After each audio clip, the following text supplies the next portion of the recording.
My name is Professor Sabina Sheikh. Today we're going to learn 14 Principles of Management, which is given by Henri Fayol. Now students, this is an important theory and it is easy also. Now Principles of Management. This theory is given by Henri Fayol, who is also known as the father of modern management theory. He gave us a new perception and a concept of management. This theory is basically applied. It can be applied to all levels of management and to each and every department. Basically, the managers can make the full use of this theory. Let's see this theory one by one. Number one is division of work. So students, when I talk about division of work, as this term is self-explanatory, this is basically segregating the work among the employees. So when the work is segregated among the employees, the employee can work efficiently, effectively, and in the result of this would be of a great productivity. Okay, what will happen if we divide the work? It will enhance the quality of the product. Similarly, division of work will also improve the productivity, accuracy, efficiency, and speed of the worker. So division of work is basically a very, very important principles of management. Second we have is authority and responsibility. So student, these two terms is also very, very important. These are the key aspects of any management. What authority does? Authority facilitates the management to work efficiently, and responsibility, what does responsibility do? Responsibility will make the person, the employee, responsible for the work he is doing under the guidance of a great leader who understands the employee well. I hope these 2 points are clear with you. Second we have is discipline. Now discipline is the key to success in your personal and professional life. See, without discipline we cannot gain anything, we cannot accomplish anything. So discipline is the main important aspect of any management. See, good performance and sensible people, who are disciplined, can make a great team. And in addition to this, it will help the organization and the employee to achieve their objectives.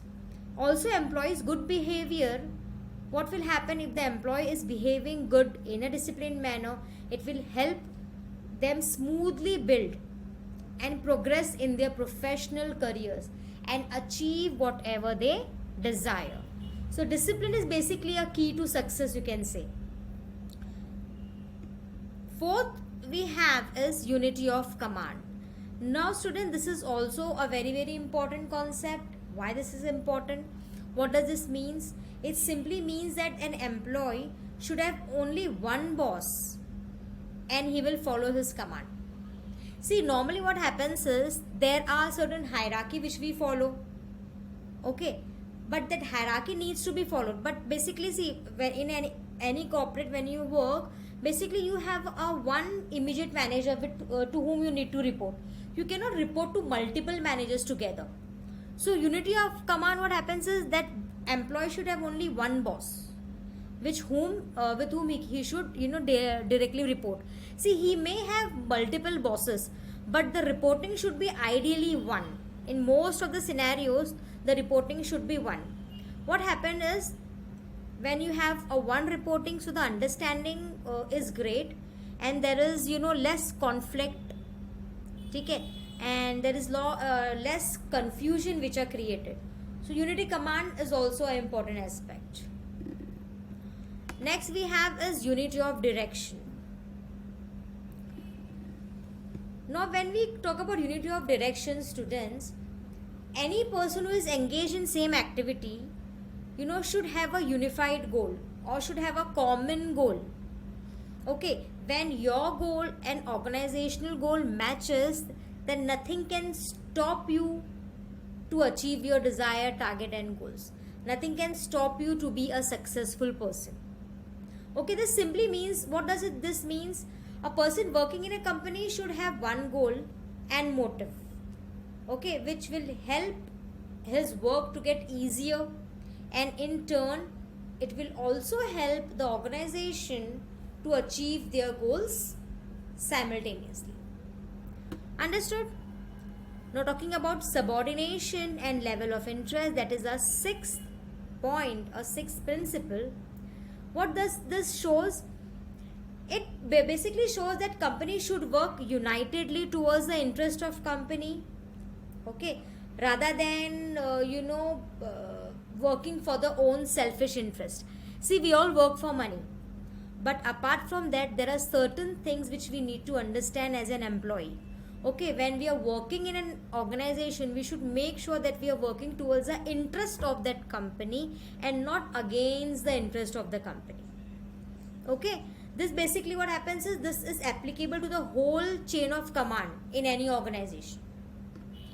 Now, other important concept here is your remuneration. Okay, as I told you earlier, basically we all basically work for money. There are some people who work for pleasure or for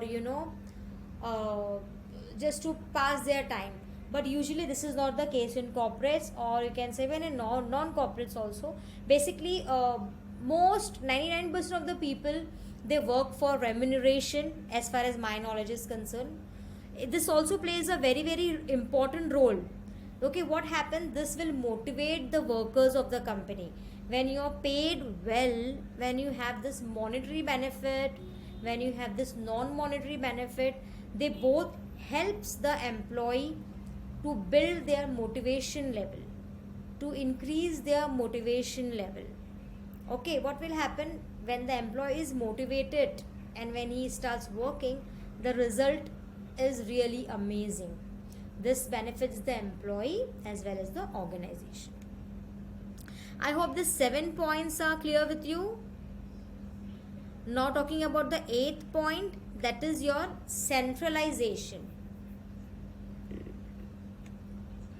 So students, what happens is the management or authority is responsible for any decision making process. Okay, and this should be neutral. See, it happens like, if the size of the organization is very, very large, then there can be some ups and downs. Okay, or if the size of the company is extremely large, then maybe certain unit will have a decision making power, or certain city will have a decision making power. But usually what happens is the decision making process should be neutral. Okay, what Henri Fayol says, he says that on the point that there should be a balance between the hierarchy and division of power. Okay, this is the point which Henri Fayol has specifically stressed. What he has stressed on the point that there should be a balance between the hierarchy and division of power. Okay, that means that decision has to be basically when you have a big unit, there is a centralized decision. The central unit makes all the decision, but what should happen is that it should balance. Okay, the power should be given to a person who is capable of making a great decision. Alright, then you have scalar chain. The 9th point over here is scalar chain. Now students, in this principle of Henri Fayol, he has highlighted that the hierarchy step should always form the top to the lowest. This is important so that every employee should know their immediate senior, and also they should be able to contact if needed. Okay, so there has to be a scalar chain. Talking about the 10th principle, that is your order. See, basically every organization, what they should do, they should maintain a well-defined work order. Okay, to have a great working culture, the positive atmosphere. Okay, the positive atmosphere over here, what impact it will have to the employee? The employee will work positively. Okay, and the productivity will improve, and the employee will also enjoy working in the organization. All right, so the order is also an important aspect. Talking about the 11th principle, that is your equity, students. Here all the employees, see, they should be treated fairly. When we talk about fairly, it means that equally and respectfully.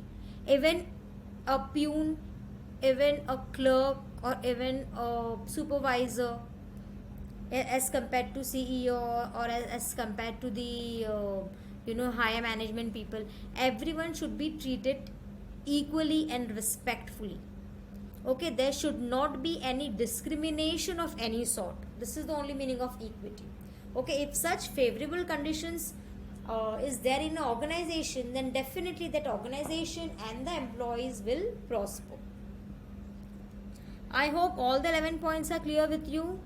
Now, talking about stability, students, as the word indicates, see, the employee should feel secure, the employee should have job security, the employee should have all sort of security when he's working in an organization. He should have the free, he can freely speak to any about any matter. Okay, he can address any issues if he has. So basically, a company will have a less attrition rate when the company has an favorable atmosphere to work in, positive and favorable atmosphere, and there should be a job security also. Okay, basically it's a duty of the management to offer security to the employees. Okay, so that employees are retained in the organization. Okay, and when the employee when you have an experienced employee in an organization, definitely this will help the organization to grow. Now, talking about the 14th point, it is called initiative, students. So see, always management should, as per Henri Fayol's principle, the management should support and they should always encourage the employee to take initiative in the organization. Okay, when employee starts taking initiative in an organization, this itself explains that the employees are very, very positive and the employee's attitude is very, very favorable to the organization, because he is thinking from the perspective of an organization. That is the reason why he takes initiative. Okay, it can be a new product, new process, or anything. Okay, so initiative is very, very important. Last point over here is esprit de corps. Okay, this point, the last principle of Henri Fayol over here. See, esprit de corps, the word is a little difficult, but the meaning is simple. What is this? It's a responsibility normally of the management to motivate the employees, to be supportive, to be caring, okay, of each other regularly. What happens in turn? This will develop trust and mutual understanding among the employees, and in turn it will lead to a great positive outcome and a great positive work environment for the employees. So if you have noticed one thing, students, all the 14 principles of management based on what and are used for what? Basically, they are used to manage an organization, and all the 14 points are very, very beneficial for the organization planning, decision making, okay, the running of each and every process, okay, then organization coordination, organization control. For each and everything, this 14 principle is important. So students, I hope that you have understood all the 14 points. If you have got any query or anything, you can ask me in the chat box. Thank you so much. Thank you.